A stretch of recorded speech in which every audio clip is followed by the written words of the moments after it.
అందరికీ నమస్కారం. నా పేరు ఆద్య. నా గురువుగారు పేరు లిఖిత. నేను బాలబడిలో చదువుకుంటున్నాను. నేను ఈరోజు ఈ అందాల ప్రపంచంలో ఉన్న రంగుల గురించి చెబుతాను. ఎరుపు, నలుపు, తెలుపు, నీలం, ఆకుపచ్చ, పసుపు.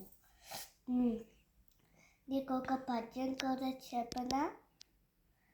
ఎర్రని పువ్వులు, మందార పువ్వులు, తెల్లని పువ్వులు, మల్లె పువ్వులు, పసుపు పువ్వులు, చామంతి పువ్వులు అన్నీ కలిపి మాలగా గుచ్చ, మాలని తెచ్చి బొమ్మకు వేశా.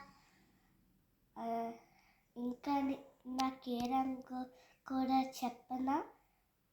నాకు ఎరుపు రంగు ఇష్టం, అమ్మకి నలుపు ఇష్టం, నాన్నకి ఆకుపచ్చ ఇష్టం, అక్కకి తెలుపు ఇష్టం. అందరికీ ధన్యవాదాలు.